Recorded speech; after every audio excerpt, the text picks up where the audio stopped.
하나님께서 저희들에게 주시는 말씀은 마태복음 14장 22절에서 33절까지 말씀입니다. 마태복음 14장은 신약성경 23면에 있습니다.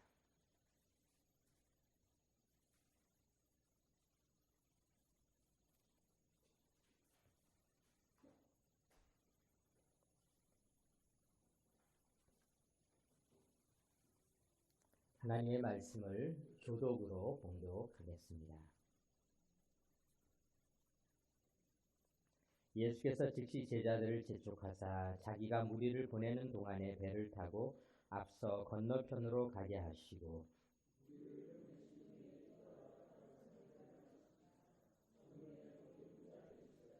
배가 이미 육지에서 술이나 떠나서 바람이 거스름으로 물결로 말미암아 고난을 당하더라. 제자들이 그가 바다 위로 걸어오심을 보고 놀라 유령이라 하며 무서워하여 소리 지르거늘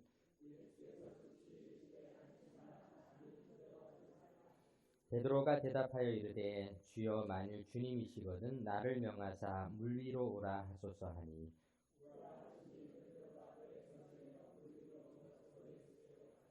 바람을 보고 무서워 빠져가는지라 소리질러 이르되 주여 나를 구원하소서 하니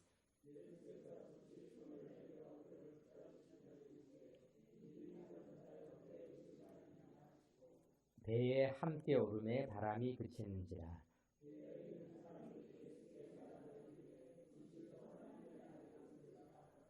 아멘. 우리 민족은 주님과 걸어가는 길로 말미암아서 많은 어려움과 위기에서 극복된 민족입니다. 3.1운동 105주년을 우리가 며칠 전에 맞이했죠. 33인 중에 16명의 기독교 대표들이 함께 대학안에서 모여서 또 파고다 공원에서 시작해서 전국에 걸쳐서 약 1000만 명 가량이 시위를 하였던 이 3.1운동. 원래 이제 3.1운동은 고종 황제가 3월 3일 날 이제 고종 황제의 장례식이 치러질 예정이었는데 그 때를 맞추어서 3월 2일 날 하마터면 3.2운동이 될 뻔했습니다. 그런데 3월 2일이 그때가 주일이었어요.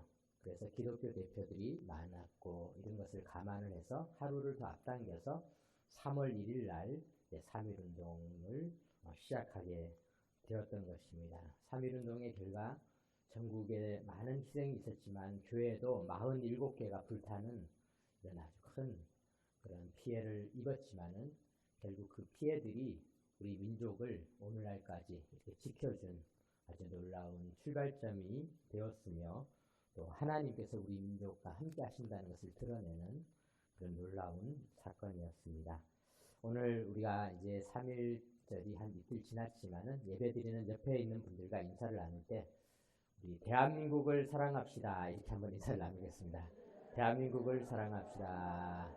대한민국을 사랑합시다. 네.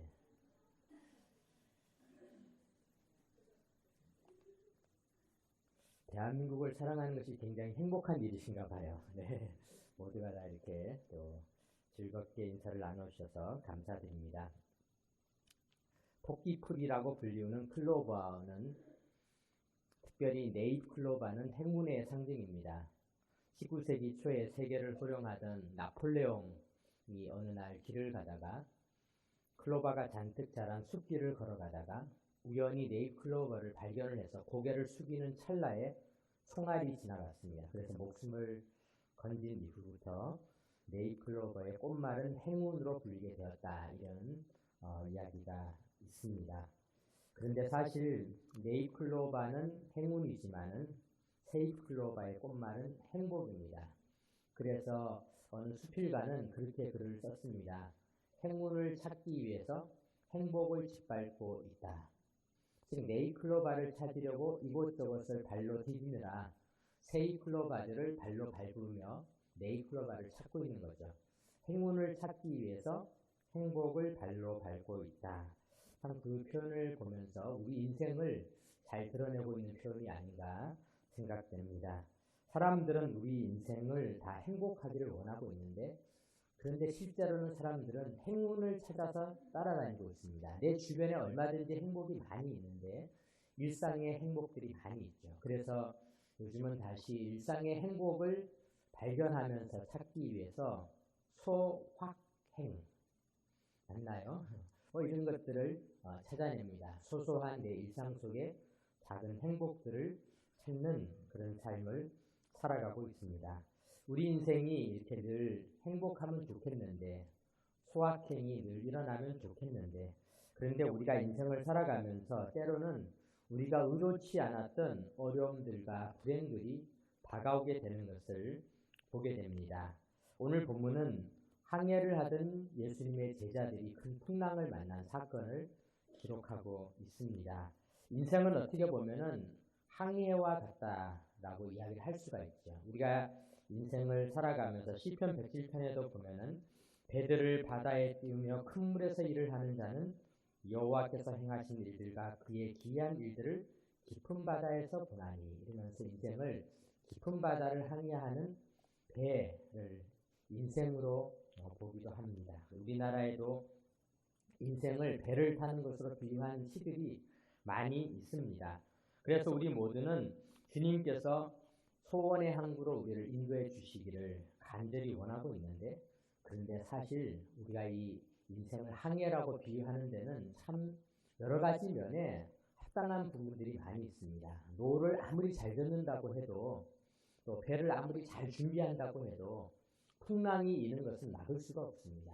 이 풍랑은 내가 의도해서 생긴 것도 아니고 내가 인생을 살아가면서 겪게 되는 일인 것이죠. 그래서 우리는 좀 풍랑을 만나면은 많은 두려움을 느끼게 되는 것입니다. 오늘 그래서 우리가 이 본문을 통해서 우리 인생 항해에서 만나는 풍랑과 두려움에 대해서 우리 한번 생각을 해보도록 하겠습니다.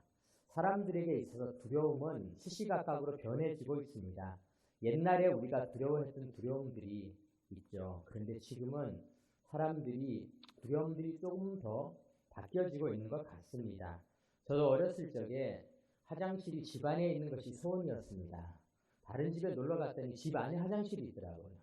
저는 화장실을 가려면 집 바깥으로 나가서 또 옛날에는 또 화장실에 또 잘 잠궈놨어요. 번호로 이렇게 돌려가지고 333 이렇게 맞춰서 열고 화장실을 가고 그랬던 시절이 있는데요. 밤에 화장실을 가는 것도 참 두려운 그런 일이었습니다. 옛날에는 또 그런 두려움도 많았습니다. 무덤 근처로 가는 거. 그런데 요즘은 또 무슨 영화를 무덤 파헤치는 영화도 그렇게 인기가 있다고 사람들이 그거를 돈을 주고 가서 보는 이런 시대인데 옛날에는 참 두려운 그런 시대를 우리가 살아가고 있습니다. 많은 두려움들이 우리 주변에 있었습니다.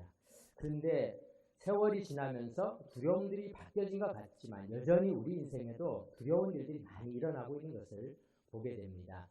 어느 의사 선생님의 글을 읽은 적이 있었습니다. 이분이 참 진실하신 의사 분이셨어요. 그래서 환자 한 분 한 분을 치료하다가 어려운 일이 만나면은 주변에 이 일에 대해서 물어보실 분한테 전화를 해서 정말 이런 케이스에 이런 합병증이 있어서 이런 일이 일어났을 때 어떻게 내가 이거를 해결해야 되는지를 물어보고 해결하고 이러면서 이분도 의사로서 서서히 성장하고 또 경륜도 깊어져 가고 있는 분이었는데요.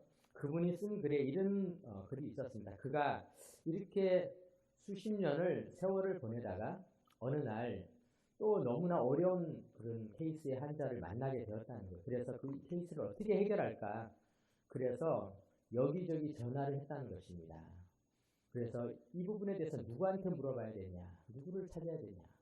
이렇게 물어봤는데 깜짝 놀란 그런 이야기를 들었는데 그게 뭐냐면은 그 분야에 있어서 최고 권위자가 자기라는 거예요. 자기. 이제 이미 더 물어볼 데가 없는 거예요. 자기가 이미 그 분야에 있어서 최고 권위자인데 전화를 받은 사람들이 그거는 자네가 제일 잘할 텐데 우리나라에서는 이제 자네가 최고 권위자네. 근데 그 이야기를 듣는 순간 머리가 쭈뼛서고 온몸에 소름이 돋으면서 엄청난 두려움을 느꼈다는 것입니다. 세상에 내가 마지노선이었는데 나도 이 환자의 생명에 대해서 어떻게 자신할 수 있는 지식이 없다라는 그 자체가 너무 충격적이었고 자기가 이 부분들을 모른다라고 한다면은 과연 이 환자의 생명을 어떻게 돌볼 것인가? 그리고 이제 그가 정말 하나님이 되시지 않다면은 우리가 하는 이 의학이라고 하는 것이 얼마나 보잘것없는 일인가? 그런 글을 기록한 것을 읽은 적이 있습니다. 사랑하는 성도 여러분, 우리 인생의 두려움은 초보들에게만 닥치는 것이 아닙니다. 초보 운전은 두렵죠. 초보 운전, 처음 차를 가지고 도로에 나가면은 두렵습니다. 그래서 10년쯤 운전하면은 두려움이 사라지겠지 생각합니다. 그런데요, 물론 운전은 좀 더 익숙해질 수 있지만요, 우리의 두려움은 초보에게만 닥치는 것이 아닙니다. 긴 세월을 살아온 베테랑들도 두려움이 생기고 전문가들도 두려움을 안고 살아가고 있습니다.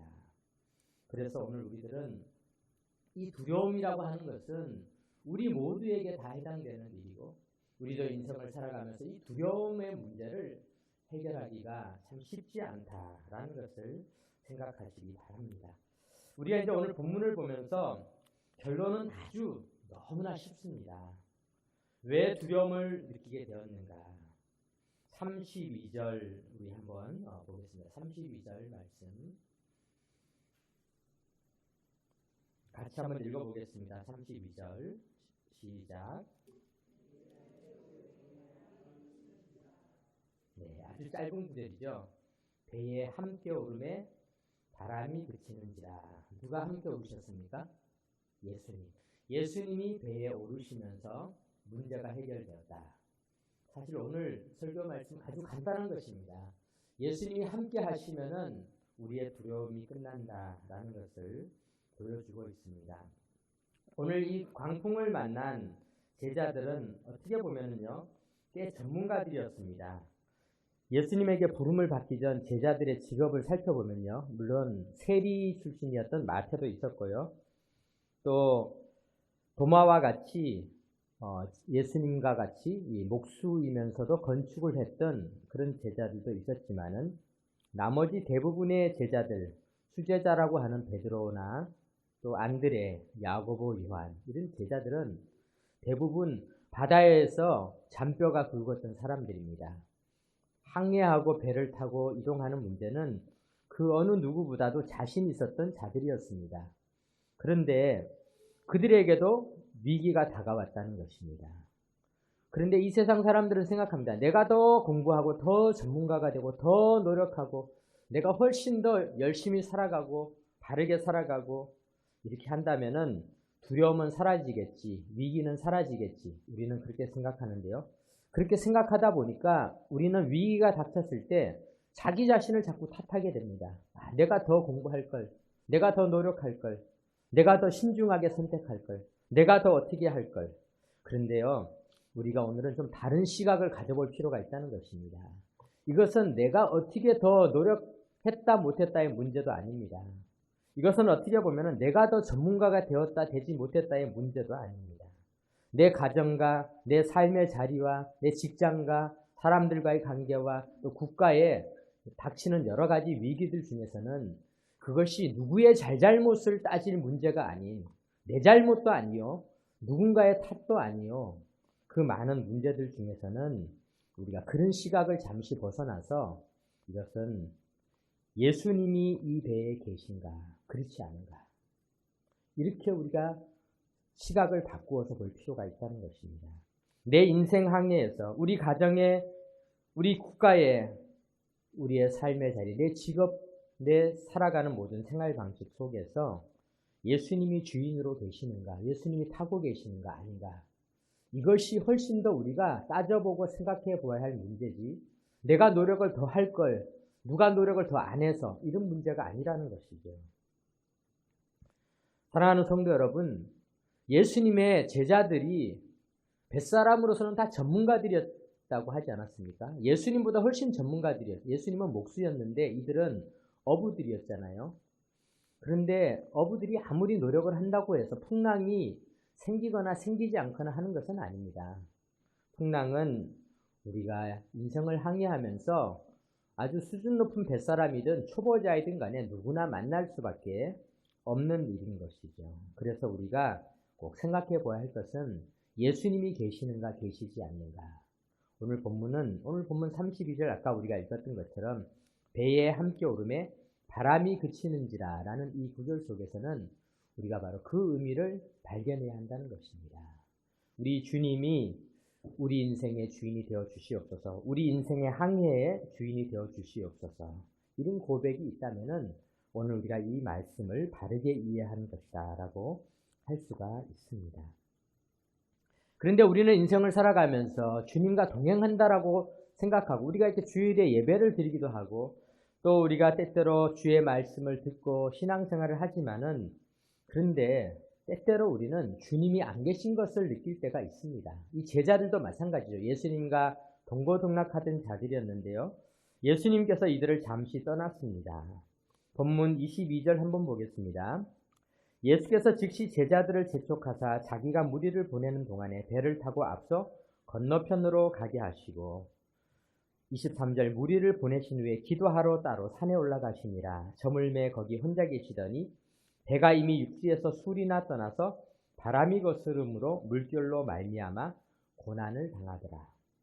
예수님께서 제자들을 잠시 내버려 두셨습니다. 예수님께서 제자들과 잠시 떨어져 있었습니다. 배는 제자들만 타고 있었습니다. 그런데 우리가 예수님께서 왜 제자들을 떠났을까? 이 말씀을 오늘 본문에 보니까요. 예수님께서 우리를 떠난 것처럼 보이는 그 순간에 주님께서는 어디를 가셨다고 기록되어 있습니까? 어디 가셨는지는 기록되어 있지 않지만은 예수님께서는 23절에 보니까 무리를 보내신 후에 기도하러 산에 올라가시니라. 어느 산인지는 모르겠지만은 예수님께서는 기도하러 가셨다 이렇게 기록하고 있는 것입니다. 우리 주님은 기도하시는데 우리 주님의 기도는 어떤 기도인가? 로마서 8장 34절 이 말씀 혹시 화면에 있으면 한번 올려주시기 바랍니다. 로마서 8장 34절 같이 한번 읽어보겠습니다. 누가 정죄하리요? 죽으실 뿐 아니라 다시 살아나신 이는 그리스도 예수시니 그는 하나님 우편에 계시는 자요 우리를 위하여 간구하시는 자시니라. 네, 우리 히브리서 7장 25절도 한번 읽어보겠습니다. 그러므로 자기를 힘입어 하나님께 나아가는 자들을 온전히 구원하실 수 있으니 이는 그가 항상 살아계셔서 그들을 위하여 간구하심이라. 여기서 그들을 위하여, 이 그들은 누구냐 하면은 그 위에 하나님께 나아가는 자들을 지칭하고 있는 것이죠. 그렇다면은 우리 주님의 기도는 도대체 누구를 위한 기도였는가? 예수님께서는요, 우리를 위해 기도하고 계시는 것입니다. 이것이 은혜이며 축복입니다. 옛날에 오글거리는 그런 멘트가 있었어요. 제가 대학교 다닐 때 그때 뭐 이렇게는 SNS도 없고 그러다 보니까 가끔씩 시집을 사서 읽거나 또 무슨 수필집을 사서 읽거나 그랬는데요. 그때 아주 재밌는 멘트가 있었는데 이런 멘트가 있었어요. 너는 가끔 내 생각하지 나는 가끔 딴 생각해. 너는 가끔 내 생각하지 나는 가끔 딴 생각해. 여기서 가끔 딴 생각해는 무슨 뜻이죠? 항상 네 생각을 하는데 어쩌다가 딴 생각을 한다. 굉장히 오글거리는 그런 멘트입니다. 멘트를 쓰실 분이 별로 없으신 것 같으네요. 아직. 네, 우리가 이렇게 이런 오글거리는 멘트인데 사실 그런데 생각해 보면요. 이것은 어떻게 보면은 우리 주님의 모습이 그렇다는 것이죠. 우리 주님은 제자들을 떠나셨지만은 아주 잠깐, 아주 가끔 딴 생각해. 그런데 사실 이것은 주님에게는 해당되지 않을 수도 있습니다. 왜냐하면은 구약 성경 시편 121편에 보면은 이스라엘을 지키시는 이는 졸지도 아니하시고 주무시지도 아니하시리로다. 여호와께서 너의 출입을 지금부터 영원까지 지키시리로다. 이렇게 말씀하고 있잖아요.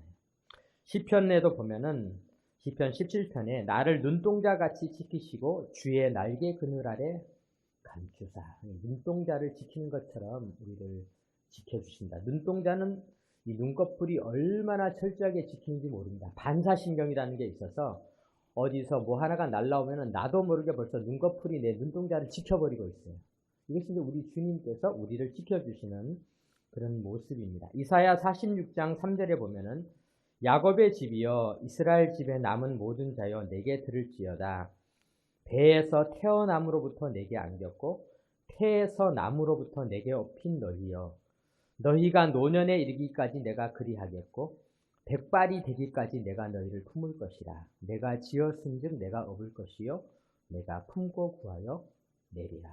우리 사람은 어렸을 때야 엄마가 우리를 그렇게 철저하게 안아주고 지켜주지만은 나이가 들고 나면은 엄마와 떨어져 살게 되고 또 이렇게 되지만 우리 하나님은 노년 백발이 되어도 아마 우리 이기주 권사님도 우리 하나님께서는 안아주시고 품어주신다. 평생을 안아주신다. 태에서부터 백발이 되기까지 우리 인생의 모든 것을 우리 하나님은 그렇게 지켜주시겠다고 말씀하여 주고 있는 것입니다. 주님께서는 우리를 이렇게 지켜주셨다는 증거가 바로 오늘 본문에 드러나고 있습니다. 제자들이 풍랑을 만났을 그때는 25절을 한번 보겠습니다. 풍랑을 만나서 두려워하고 있는 그때 25절 밤 사경에 예수께서 바다 위로 걸어서 제자들에게 오시니 밤 사경이라고 하는 시간은 도대체 몇 시쯤 될까? 로마 당시에 이제 시간을 나타내는 법은 저녁 6시부터 다음날 6시까지를 밤이라고 했습니다. 그러면 그 밤을 4토막을 냈어요. 1경, 2경, 3경, 4경. 그래서 한 3시간씩 시간을 잘랐어요. 6시부터 9시까지가 1경이면은 9시에서 12시까지가 2경. 12시부터 3시까지가 3경. 그러면 3시부터 이제 동이 틀 때까지 6시까지가 4경이니까 이 4경이라고 하는 시간은 적어도 새벽 3시, 또 4시, 5시 뭐 이런 정도의 시간이다 우리가 이렇게 짐작을 했을 때 오늘 우리 주님께서는요. 우리 제자들을 위해서 우리를 위해서 밤새도록 기도하셨을 뿐만 아니라 그 피곤하신 상황 속에서도 제자들이 어려움을 겪자마자 바다 위를 걸어서까지 달려오셔서 지켜주시는 분이시다. 그래서 우리 주님은 성경에서 하셨던 그 말씀을 그대로 실천하신 것입니다. 너는 가끔 내 생각하지 나는 가끔 딴 생각해. 주님은 그러나 그 짧은 딴 생각하는 순간에도 제자들의 두려움과 안위를 보시고 즉시 달려오셔서 주님은 우리를 사랑해 주시는 분이시다 라는 것을 보여주고 있습니다. 프랑스 파리에 보드랑이라는 한 천재 조각가가 옛날에 살고 있었는데요. 이 조각가는 너무 가난해서 다락방에서 살면서 이제 자기 방에는 작품을 만들고 있었습니다.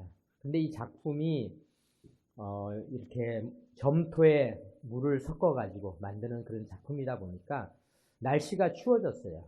그러니까 그가 작품을 만들다가 밤에 날이 추워지면은 이 점토에 물이 얼어서 자기가 만든 작품들이 균열이 가거나 문제가 생길까가 두려워서 자기가 그동안 덮고 있었던 모포로 그 조각 작품을 덮은 채 그 옆에서 잠을 자다가 그만 밤에 추위에 얼어 죽었습니다. 그래서 그가 죽은 이후에 루브르 박물관에 그 작품이 전시되어졌던 그런 슬픈 일화가 있는 분인데요. 이 조각가는 자기가 만든 작품을 목숨을 다해서 지켜주었습니다. 그런데 우리 하나님은 어떤 분이신가? 우리 하나님은 우리를 그렇게 지켜주시는 분이십니다. 사랑하는 성도 여러분, 우리가 이 두려움을 이길 수 있는 힘은 우리 내부에서 내 자신의 의지를 북돋우고 세워서 내가 담력을 기르고 힘을 기르는 데서 이 두려움을 이기는 것도 아니고 내가 더 노력해서 전문가가 되어서 이 일들을 더 잘할 수 있도록 실력을 길러서 두려움을 극복하는 것이 아니라 우리가 그렇게 해서 이 인생의 두려움을 극복할 수가 없습니다. 우리가 두려움을 이겨낼 수 있는 힘은 오직 한 가지, 하나님을 통해서밖에 없다는 것을 믿으시기 바랍니다. 하나님은 우리를 지켜주시는 분이십니다. 눈동자처럼 지켜주시는 분이십니다. 우리를 사랑하여 주시는 분이십니다. 우리를 노년에 이르기까지 끝까지 지켜주시는 분이십니다. 그래서 우리가 우리 하나님을 의지할 때 우리 인생에 잠시 광풍을 만날 수 있지만은 하나님께서 마침내 우리의 인생의 항해의 주인 되어주시고 이 배에 올라주셔서 문제를 해결해 주시는 분이심을 믿으시기 바랍니다. 오늘 본문 27절에 보면은 이런 주님의 모습을 가장 잘 드러내고 있는 단어가 27절에 예수께서 즉시 이르시되 안심하라 나니 두려워하지 말라. 오늘 본문에 보면 즉시라는 말이 많이 등장하고 있습니다. 즉시 22절, 27절, 31절에 다 즉시라는 말이 3번 등장하고 있는데요. 즉시라고 하는 것은 우리 주님이 우리를 얼마나 사랑하시는가를 드러내고 있습니다. 우리가 주님에게 의지만 하면은 주님은 즉시 우리를 향해 다가오시는 것입니다. 옛날에는 우리가 급한 일이 생겨서 서비스 센터에 전화를 걸면 하이톤으로 전화를 받으면 뭐 사랑합니다 고객님 막 이러면서 아주 그냥 맞아줬는데요. 요즘은 전화를 걸면 무슨 산업안전보호법에 따라서 고객 응대 근로자에게 폭언이나 뭘 하면은 안 됩니다. 뭐 이렇게 하면서 보이는 LIARS는 몇 번 뭐 이러면서 시간을 엄청 끕니다. 그래서 뭐 몇 번을 누르세요. 접수는 몇 번을 누르세요. 몇 번을 누르세요. 이렇게 해서 어쩌다가 정말 이제 찾아서 0번을 누르고 나면은 33명의 고객이 대기 중입니다. 대기 시간은 15분입니다. 이렇게 하면서 이 세상에서 우리가 참 이제 전화 거는 게 너무 어려워졌어요. 우리가 도움을 구해도 이 세상에서는 참 도움이 쉽게 우리에게 다가오지 않습니다. 전화 통화도 힘든 그런 시대를 살아가고 있습니다. 그래서 우리는 우리 하나님에 대해서도 오해를 합니다. 아니, 하나님은 전 세계 모든 사람들을 상대해야 되는데 하나님께서는 얼마나 더 바쁘실까? 아마 하나님은 지금 대기 고객이 15억 4천 몇 명입니다. 이렇게 하지 않으십니다. 우리 하나님은 우리 한 사람 한 사람을 바로 오신다는 것입니다. 즉시 오신다. 사랑하는 성도 여러분, 왜 그러시겠습니까? 하나님은 우리를 사랑하시기 때문입니다. 하나님의 사랑은 다른 사람들 한 사람 한 사람의 차례를 기다려서 내가 다가가야 되는 것이 아니라 하나님은 우리를 향해 언제든지 다가오실 수 있는 즉시성이 있습니다. 즉시성. 하나님을 우리가 의지하면은 하나님께서는 목사님부터 해결해 주겠지. 장로님 기도 제목 해결해 주고, 권사님 기도 제목 해결해 주고, 집사님 기도 제목 해결해 주고, 그러면 우리 평신도들은 언제 해결해 주나? 우리는 이렇게 생각할 텐데, 사람의 방법입니다. 하나님은 그렇지 않습니다. 하나님은 우리 한 사람 한 사람의 직분과 연한과 그 무엇을 생각하지 않으시고, 즉시 해결해 주시는 분이십니다. 사랑하는 성도 여러분, 우리에게 두려움은 다가옵니다. 내가 잘 배를 몰아왔습니다.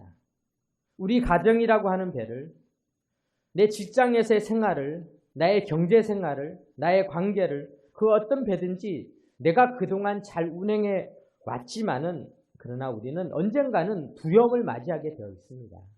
왜냐하면 사탄은 우리를 흔들고 있는 것입니다. 그들이 이 배를 몰고 수리를 떨어졌다라고 이야기를 하고 있습니다. 갈릴리 바다를 그들은 수도 없이 갈릴리 바다를 그들은 운행해 왔던 사람들입니다. 갈릴리 바다의 크기가 168제곱킬로미터 정도 된다고 하죠. 꽤 큰 바다죠. 그래서 유대인들은 갈릴리 호수라고 하지 않고 갈릴리 바다라고 이야기를 합니다. 168km면 어느 정도 되냐면요. 우리 중랑구가 18km 제곱이에요. 그래서 대충 이렇게 따져보면은 중랑구, 광진구, 성동구, 성북구, 동대문구, 노원구에다가 구리시를 합치면은 대략 이제 갈릴리 바다의 크기가 비슷하게 이렇게 되어지는 겁니다. 근데 수리를 떠났다. 요한복음에 보면은 10여 리를 갔다. 4km에서 5km 정도 이 바다의 그 호수의 거의 중간 정도까지를 가게 되었다는 것이죠. 그런데 이 풍랑을 만났습니다. 인생을 살아가면서 우리도 어느 정도 중간쯤에 와서 어떻게 할 수 없는 그때에 우리가 어려움을 만났습니다. 두려움이 다가왔습니다. 사랑하는 성도 여러분, 이 두려움을 맞고 위기를 맞이한 것은 그 누구의 잘못도 아닙니다. 그 누구가 잘못해서 나에게 가해를 해서 두려움이 생긴 것도 아닙니다. 누구의 탓이 아닙니다. 우리가 이 두려움을 만난 것은 하나님을 만날 수, 예수님을 다시 우리가 이 배로 초대할 수 있는 기회를 얻은 것입니다. 주님을 초대하시기 바랍니다. 주님 이 항해의 주인 되어 주시옵소서. 우리가 다시 한번 고백하면은 주님께서는 즉시로 오십니다. 그래 기다려라. 지금 인도, 중국, 미국 사람들 먼저 해결해 주고 오겠다. 이렇게 하지 않으십니다. 주님 즉시 나에게 오시는 분이십니다. 우리 주님 즉시 오시는 이 주님의 사랑을 경험하면서 내가 전문가인 줄 알았고 내가 베테랑인 줄 알았지만 내가 이 모든 항해를 잘할 줄 알았지만 의지할 리가 없을 때 우리 주님을 부르시고 만나시고 즉시 해결해 주신 주님의 치료해 주시는 두려움을 치유해 주시는 우리 주님을 경험하는 삶이 되시기를 주님의 이름으로 축원합니다. 아멘. 기도드리겠습니다. 하나님 아버지 감사드립니다.